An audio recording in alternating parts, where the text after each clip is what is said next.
ካሪቡ አውቶሞቲቭ ፕሮግራማችንን እየተከታተላችሁ ትገኛላችሁ ተመልካቾቻችን። የትራንስፖርትና ሎጂስቲክስ ሚኒስቴር በቅርቡ ከተሽከርካሪዎች የሚወጣውን የበካይ ጋዝ ልቀት ወይንም ከመጠን ያለፈ ጭስ እቆጣጠራለሁ ብሏል። ከዚህ ጋር በተያያዘ አቶ አሰፋ ምላሽ ይሰጡናል። ከተሽከርካሪዎች የሚወጣውን የበካይ ጋዝ ልቀት ወይንም የጭስ መጠን የትራንስፖርትና ሎጂስቲክስ ሚኒስቴር ከመስከረም 30 በኋላ መቆጣጠር ሊጀምር ነው የሚል መረጃ በቅርቡ አንድ ሚዲያ ላይ ተመልክቼ ነበር። ቁጥጥሩ ተጀመረ? መልካም። ሚዲያው ላይ ምናልባት የገለጽነው ምንድነው መመሪያው ይሄ ከተሽከርካሪ የሚወጣን በካይ ጋዝ ልቀት መቆጣጠሪያ መመሪያ 1051/2017 የወጣው መጋቢት ላይ ነውና መቼ ይጀመራል? ለዚህ መቼ ይጀመራል ሲባል ከወጣ በኋላ ከ6 ወር በኋላ ተግባራዊ ይሆናል ይላል መመሪያውና 6 ወሩ ደግሞ የሚያልቀው መስከረም 30 ነው። ከሚያዝያ ጀምረን ብንቆጥር መስከረም 30 6 ወሩ ያልፋል። አልተጀመረም። አሁን ያልተጀመረበት ምክንያት መጀመር ስለሌለበት ሳይሆን መሟላት የሚገባቸው አንዳንድ ቅድመ ሁኔታዎች ያልተሟሉ ስለነበሩ እስካሁን ድረስ ቁጥጥሩን አልጀመርንም። ግን ደግሞ በየትኛውም ሰዓት ከዚህ በኋላ እነዚህ መሟላት የሚገባቸው ነገሮች በተለይ ከሲስተም ጋር ተያይዞ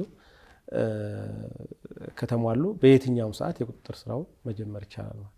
ከተሽከርካሪዎች የሚወጣውን የበካይ ጋዝ ልቀት መጠን ወይንም የጭስ መጠን ስትቆጣጠሩ ከተቀመጠው በላይ ያለፉ ተሽከርካሪዎች ዲቫይስ ወይንም መሳሪያ ተሽከርካሪያቸው ላይ እንዲገጥሙ ይገደዳሉ ይላል። ይሄ መሳሪያ ወደ ሀገር ውስጥ ገብቷል የሚል ነገርም ሰምቻለሁ። መንግስት የዚህን መሳሪያ አስተማማኝነት ወይንም ውጤታማነት ለክቶታል፣ አይቶታል፣ አረጋግጧል? በትክክል እንደገለጽከው የመመሪያው ላይ 2 ስራዎች አሉት። አንዱ የተሽከርካሪ የበካይ ጋዝ ልቀት መጠንን ማወቅ ነው። ስለዚህ እሱ በልኬት የሚታወቅ ነው ማለት ነው። ይሄ በልኬቱ የለካው አካል ከስታንዳርዱ በላይ የተቀመጠው ስታንዳርድ አለ። የኢትዮጵያ ደረጃዎች ኢንስቲትዩት ያወጣው የልኬት መጠን አለ። አንድ ተሽከርካሪ ምን ያክል በካይ ጋዝ ሊለቅ ይችላል በሚል የትኛው ጋዝ በሚል ተቀምጧል። ይሄ ከተቀመጠው ስታንዳርድ ያንን ስታንዳርድ ያሟላ ከሆነ ሰርቲፋይድ ይደረጋል ነው። ስለዚህ ወረቀቱን ይዛል። ያ የማያሟላ ከሆነ ግን የሚለቀውን በካይ ጋዝ ኖርማላይዝ እንዲያደርግ ወይ ደግሞ እንዲቀንስ የሚያስችል ቴክኖሎጂ መግጠም አለበት ነው። ስለዚህ ያ ቴክኖሎጂ ልኬቱን በሙሉ የሚሰራው የተስማሚነት ምዘና ነው። ስለዚህ ትራንስፖርትና ሎጂስቲክስ ሚኒስቴር የሚሰራው ምንድነው? ያ የተሰራው ስራ የተስማሚነት ምዘና፣ ከተስማሚነት ምዘና የሚመጣው ዲቫይስ በትክክል በተቀመጠው ስታንዳርድ መሰረት ነው ወይ የሚለው እሱ የተስማሚነት ምዘና የሚሰጠው ወረቀት አለ። ያን ከያዘ በኋላ ነው ትራንስፖርትና ሎጂስቲክስ ሚኒስቴር ደግሞ ብቃት ይሰጠኝ ብሎ የሚመጣው ማለት። ከዛ አንጻር ይሄን አድርጎ የመጣው ሰርቲፋይድ የሆነው አካል የተስማሚነት ምዘናም ሰርቲፋይድ ያደረገው አንድ ድርጅት ነው። ስለዚህ ያ በትራንስፖርትና ሎጂስቲክስ ሚኒስቴር ምን ይደረጋል? መመሪያው ላይ የተቀመጠው መሰረት አጠቃላይ የወርክሾፖቹ፣ የሾውሩሙ፣ የሰራተኛው ኳሊፊኬሽን፣ ምክንያቱም ያንን መስራት የሚያስችል አቅም መስራት የሚያስችል ባለሙያ አለ ወይ የሚልና የቦታውን ስፋት መመሪያው ላይ በተቀመጠው መሰረት ያይና ሰርቲፋይድ ያደርገዋል ማለት። ያንን ካሟላ ሰርቲፋይድ ያደርገዋል። መንግስታዊ የሆነው የተስማሚነት ምዘና ተቋም እርሱ አሁን የገለጹልኝን አንድ ተቋም ያስገባውን መሳሪያ አረጋግጦ ይሄ መሳሪያ እንደተባለው የጭስ ብክለትን ይቀንሳል የሚል መረጃ ለእናንተ ልኳል? ሰርቲፋይድ አድርጎታል እኮ እዛ ላይ ተስማሚነት ምዘና ሰርቲፋይድ በደረጃው መሰረት ደረጃውን ያሟላ ነው ብሎ ሰጥቶታል። ስለዚህ እያንዳንዱ ቃል እዛ ጋር መተንተን ላይጠበቅበት ይችላል። እሱ የራሱ ፎርማት አለው። በፎርማት መሰረት ሰርቲፋይድ አድርጎታል። ከተሽከርካሪዎች የሚወጣውን የበካይ ጋዝ ልቀት መጠን ወይንም የጭስ መጠን ይቀንሳል የተባለው መሳሪያ እውቅና የተሰጠው ወይንም ፍቃድ ያገኘው አንድ ተቋም ነው ብለውኛል። ተሽከርካሪዎች ይህን መሳሪያ እንዲገጥሙ ሲደረጉስ ይህን መሳሪያ ራሱ ነው የሚገጥመው? ሌሎች ተቋማት የሚገጥሙ ተለይተዋል? ይሄ ለህብረተሰቡ ግልጽ እንዲሆን ከሌ ተቋም ይሄ እንዲያረጋግጡ ፈትሸው መልስ ወደኛ እንዲልኩ ብላችሁ የለያችኋቸው ተቋማት አሉ? በዚህ በኩል ያው መግጠም የሚችለው ፍቃድ የተሰጠው አካል ነው። ግልጽ ነው ማለት ነው። ምናልባት እሱ የሚወክላቸው አካላት ካሉ እሱ ነው የሚያውቀው። የእሱ የራሱ አሰራር ነው የሚሆነው። እንደ ሚኒስትሪ ግን የሚያውቀው እሱ ራሱ እንደሚገጥም ነው። በእሱ ኃላፊነት ሌሎች ወኪሎች ሊኖሩት ይችላሉ። እሱ የራሳቸው አሰራር ነው የሚሆነው። ግን ደግሞ እነዛም በዛ ስታንዳርድ ለመሆናቸው ኃላፊነቱን መውሰድ የሚችለው ያ ድርጅት ነው። ሌሎች ያመለከተዋሉ። እነዚህ መስፈርቱን ሲያሟሉ እነሱም ያንን ዙር ተከትለው ኦር ያንን ፕሮሲጀር ተከትለው የሚሄዱ ይሆናል። ከተሽከርካሪዎች የሚወጣውን ጭስ ወይንም የበካይ ጋዝ ልቀት መጠን ስትቆጣጠሩ ለተሽከርካሪዎች የተቀመጠ የስታንዳርድ ወይም የቁጥር ነገር አለ? ይሄ ተሽከርካሪ ከዚህ በላይ መሆን የለበትም የሚለውን ስራ ሰርታችኋል? ትክክል። በጣም ትልቁ የመጀመሪያው ስራ የተሰራው ይሄ ነው።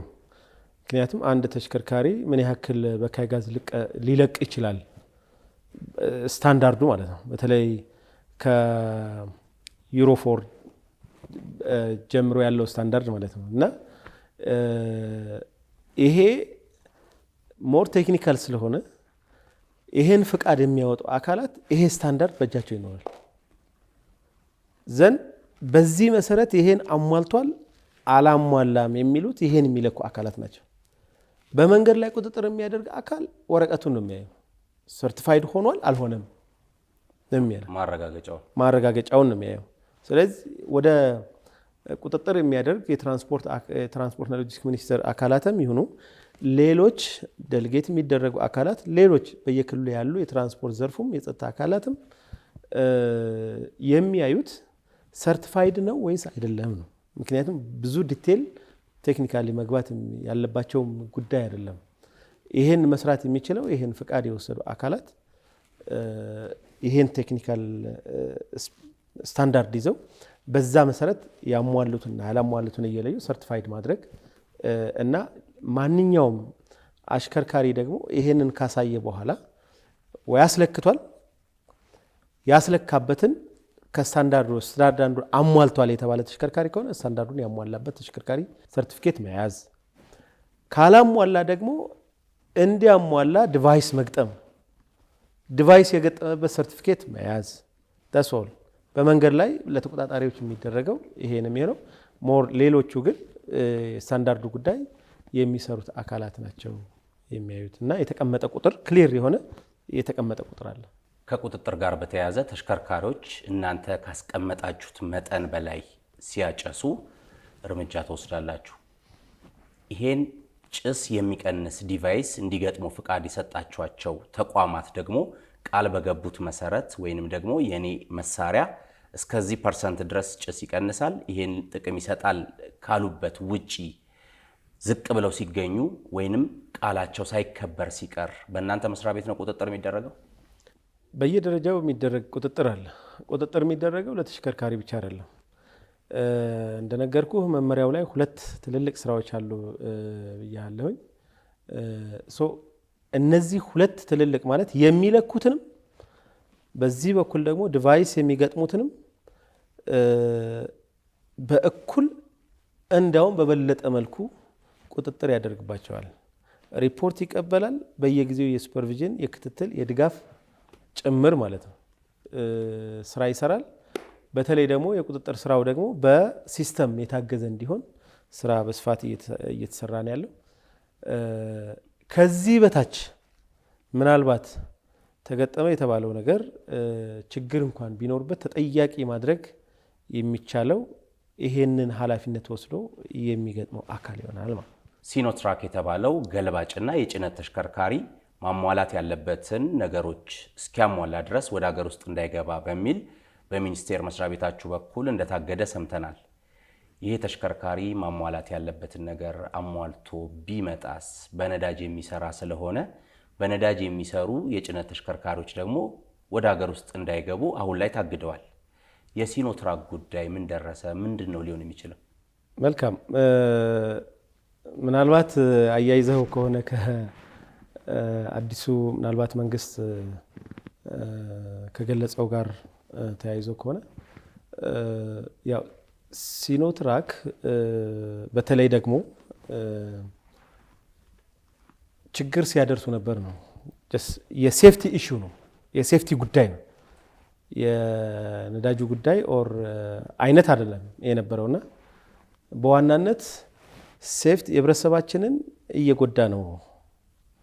ስለዚህ የሚል ስለሆነ አሁን ላይ እነዛ በየትኛውም መልኩ ይሁን እነዛን ማቴሪያሎች ወይ ደግሞ ማሟላት አለበት የተባለው ጉዳዮች ካሟላ በየትኛው መልኩ መግባትም የሚከለክለው ነገር አይኖርም ማለት ነው።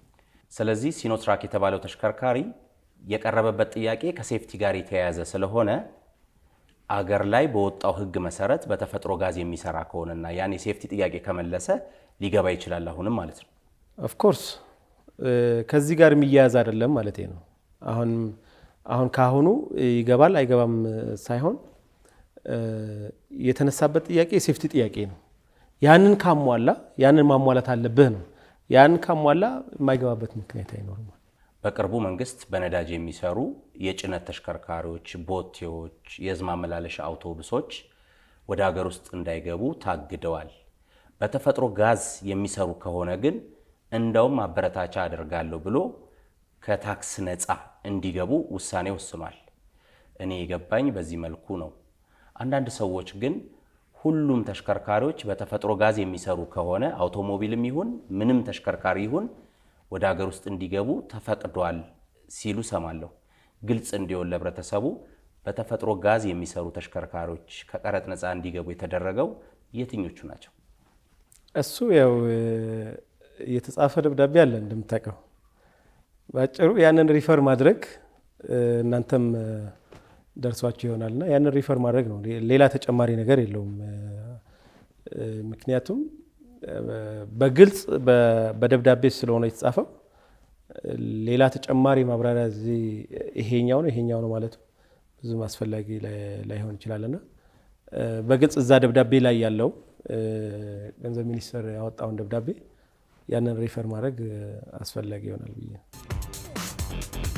የአፍሪካ 2025 ኢሞቢሊቲ ሳምንት ኢትዮጵያ በአህጉሪቱ በኢሞቢሊቲ ዘርፍ የመሪነት ሚናዋን ለመወጣት ያስቀመጠችውን እቅድ ያስተዋወቀችበት ነበር ተባለ። ከጥቅምት 4 2018 ዓመተ ምህረት ጀምሮ በተለያዩ ዝግጅቶች ሲካሄድ የቆየው የአፍሪካ ኢሞቢሊቲ ሳምንት 2025 በስኬት ተጠናቋል። በጉባኤው ሳምንት ከኬንያ ናይሮቢ ጀምሮ በኤሌክትሪክ መኪና የተደረገው የ1600 ኪሎ ሜትር ጉዞን ጨምሮ የኢንዱስትሪ ጉብኝትና በኢሞቢሊቲ ላይ ያተኮሩ የተለያዩ የጎንዮሽ ውይይት ባስተናገደው ጉባኤ ኢትዮጵያ በአህጉሪቱ በኢሞቢሊቲ ዘርፍ የመሪነት ሚናዋን በብቃት በመግለጽ ተሳትፋለች። በጉባኤው ማጠቃለያ ለሀገሪቱ የአረንጓዴ ትራንስፖርት የወደፊት ጉዞ ግልጽና መሪ ፍኖተ ካርታ የሆነው የ2025 እስከ 2030 የኢትዮጵያ ኢሞቢሊቲ ስትራቴጂና የትግበራ እቅድ ማስጀመሪያ በመላ ታዳሚዎች በተገኙበት ተካሂዷል። ይህ የአፍሪካ 2025 ኢሞቢሊቲ ሳምንት ጉባኤም በስኬት መጠናቀቁን የትራንስፖርትና ሎጂስቲክ ሚኒስቴር አስታውቋል።